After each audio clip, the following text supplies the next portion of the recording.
Du coup, on est la compagnie Defracto. Kim, André, je suis Guillaume, et là on travaille sur un spectacle qui s'appelle Dystonie.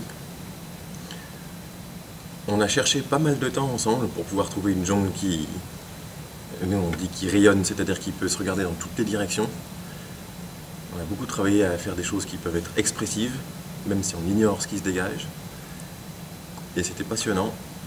On a fait ça pendant longtemps, de manière à la fois indépendante, autonome et autoproduite. Et là, ça fait 1 an et demi qu'on est sur la créa, parce qu'on avait envie de rencontrer les gens avec ces spécificités qui sont à la fois de nos pratiques.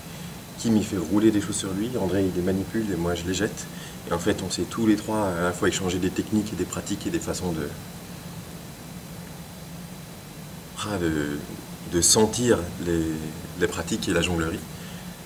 Là, on en est à un endroit qui est encore passionnant, c'est qu'on a on a regroupé nos recherches en petits tas, et du coup on a des tas de recherches différentes. Et là, tout l'enjeu, c'est de confronter les tas les uns aux autres.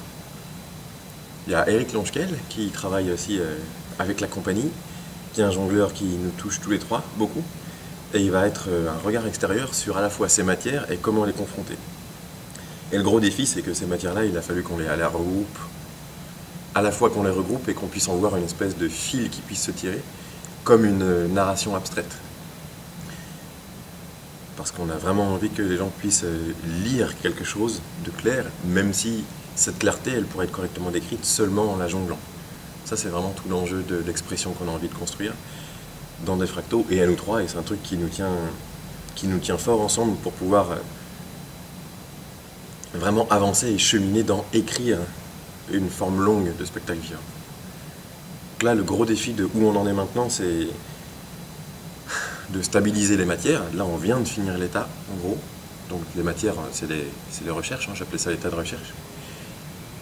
Et le défi, c'est que quand Eric il va voir tout ça, ça va être de se dire « Waouh, qu'est-ce qui se dégage à la fois de ce qu'on voit et de ce qui peut se dessiner ou s'étirer ». Donc des fois, les matières elles vont sûrement se glisser les unes dans les autres, ou des fois carrément se confronter, ou alors être juste un point bizarre.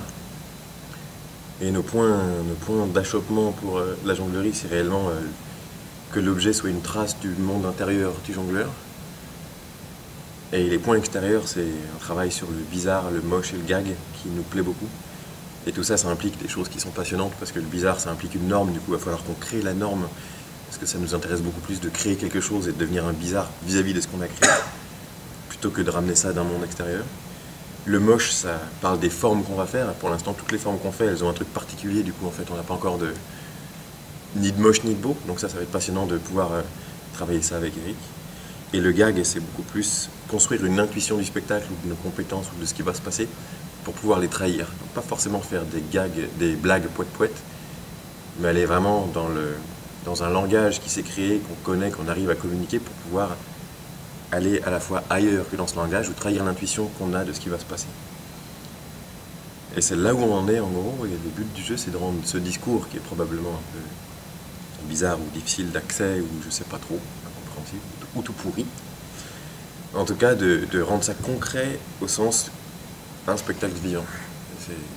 Nous on va traduire ça en jetant des trucs les uns aux autres, ou les uns pas aux autres, ou tout seul, ou en se déplaçant dans la scène qu'on voit ici, où les gens seront des deux côtés.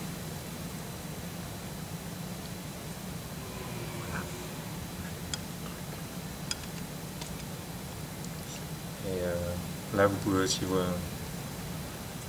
vivre de l'intérieur la scénographie, cette magnifique lumière que nous a créée Alric, qui bosse avec nous en ce moment.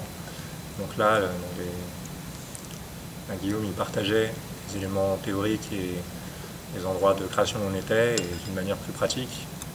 Et donc avec Alric pour la lumière, on a Evragon pour les costumes. Donc les vêtements qu'on porte, c'est pas du tout les costumes.